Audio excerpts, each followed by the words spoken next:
নমস্কার বন্ধুরা, আমি মিষ্টি আপনাদের জিওপলিটিক্যাল এক্সপার্ট আর আপনাদের স্বাগত জানাই জিওটিক্যাল চ্যানেলে। গত 20 বছরে মিডল ইস্টে আমেরিকার সবচেয়ে বড় সেনা মোতায়েন শুরু হয়ে গেছে।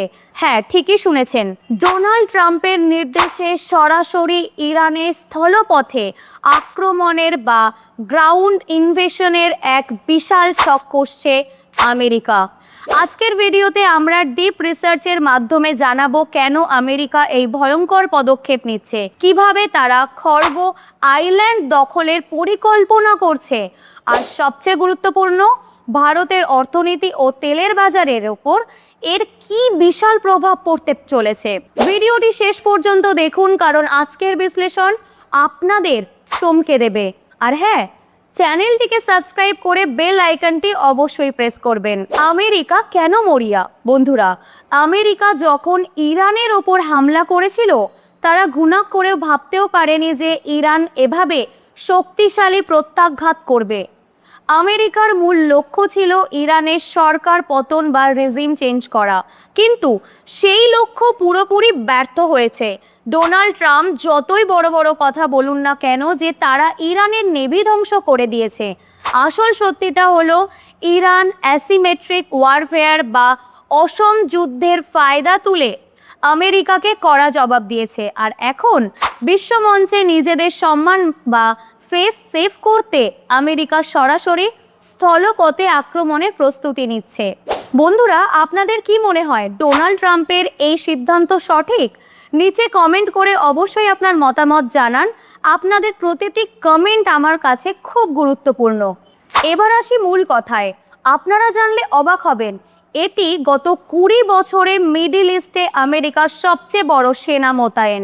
ইতিমধ্যে আমেরিকা 35,000-এরও বেশি মেরিন এবং নাবিককে মিডল ইস্টে পাঠিয়েছে। এর সাথে পাঠানো হয়েছে ইউএসএস ট্রিপলি নামের একটি ভয়ঙ্কর অ্যাসফিরিয়াস অ্যাসলট শিপ। এটি শুধু একটি সাধারণ জাহাজ নয়, এটি একটি ভাসমান সেনাঘাঁটি। এতে F-35B স্টিলথ ফাইটার জেট এবং অ্যাটাক হেলিকপ্টার মোতায়েন রয়েছে। আগে মিডল ইস্টে আমেরিকা 5,000-এর বেশি সেনা ছিল, এখন আরও 35,000 সেনা সেখানে পৌঁছে গেছে। সাথে কাতার, ইউএই এবং বাহরাইনে আমেরিকার এয়ারবেসগুলো পুরোপুরি প্রস্তুত। এই ভাসমান ঘাঁটি থেকে আমেরিকা যে কোনো সময় ল্যান্ড বেস ছাড়াই সরাসরি এয়ার স্ট্রাইক করতে পারে এবং শত্রুর মাটিতে সেনা নামাতে পারে। আমেরিকার নতুন ছক এখন আর শুধু সাইবার অ্যাটাক বা স্ট্রাইকের মধ্যে যুদ্ধ সীমাবদ্ধ নেই। আমেরিকা সরাসরি ইরানের মাটিতে বুটস অন দ্য গ্রাউন্ড বা পদাতিক সেনা নামানোর প্রস্তুতি নিচ্ছে। এটি এই সংঘাতের একটি নতুন পর্যায় এবং এর মাধ্যমে আমেরিকা একটি বড় রেড লাইন ক্রস করছে। কিন্তু কেন আমেরিকা হঠাৎ মাটিতে সেনা নামাতে চাইছে? কারণ এয়ার স্ট্রাইক দিয়ে ইরানের মাটির নিচের ব্যাংকারে থাকা পরমাণু কেন্দ্রগুলো ধ্বংস করা সম্ভব নয়। ইরানের মিলিটারি ইনফ্রাস্ট্রাকচার খুব চতুরতার সাথে ছড়ানো ছিটানো রয়েছে, তাই সঠিক লক্ষ্যে আঘাত করতে এবং ইরানের ফেসিলিটিগুলো ফিজিক্যালি দখল করতে স্থলবাহিনীর প্রয়োজন।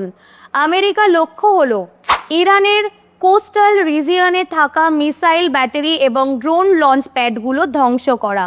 বন্ধুরা, এই গভীর জিওপলিটিক্যাল অ্যানালিসিস যদি আপনাদের ভালো লাগে তবে এখনই ভিডিওটিতে একটি লাইক দিন। আপনাদের একটা লাইক আমাদের এরকম আরও অজানা তথ্য তুলে আনতে সাহায্য করে। এই যুদ্ধের সবচেয়ে বড় টার্গেট হলো খর্গ আইল্যান্ড। এই ছোট্ট দ্বীপটি ইরানের জন্য কতটা গুরুত্বপূর্ণ শুনলে আপনারা চমকে যাবেন।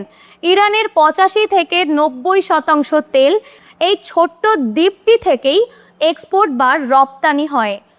আমেরিকা চায় এই দ্বীপটি দখল করে ইরানের তেলের আয় পুরোপুরি বন্ধ করে দিতে এবং তাদের ওপর চরম অর্থনৈতিক চাপ সৃষ্টি করতে। এবার আসি ভারতের কথায়। এই গ্লোবাল সংকটে ভারতের ক্ষতি বা লাভ কি? হরমুজ প্রণালী দিয়ে বিশ্বে প্রচুর তেল যাতায়াত করে।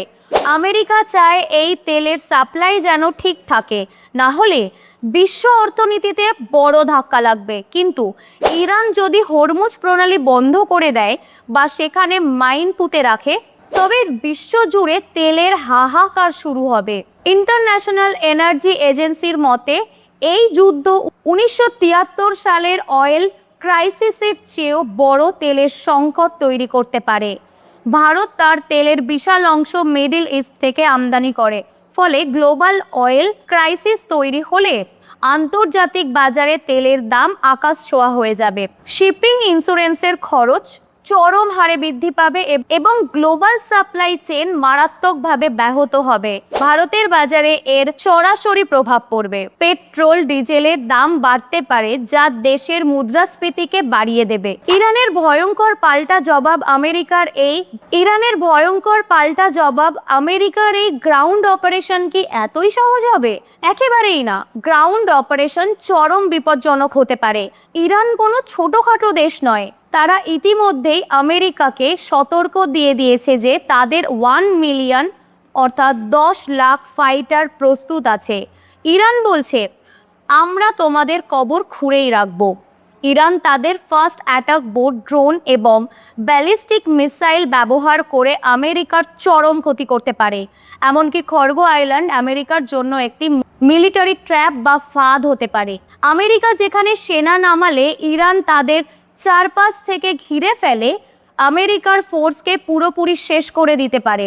এর পাশাপাশি ইরাক, সিরিয়ায় থাকা হিজবুল্লাহ এবং হুতিদের মতো প্রক্সি গ্রুপগুলো আমেরিকার বিরুদ্ধে পুরোপুরি ময়দানে নেমে পড়তে পারে। বন্ধুরা, ডোনাল্ড ট্রাম্পের এই অগ্রাসী নীতির বিরুদ্ধে খোদ আমেরিকা এবং ইউরোপের রাস্তায় লক্ষ লক্ষ মানুষ প্রতিবাদ দেখাচ্ছে।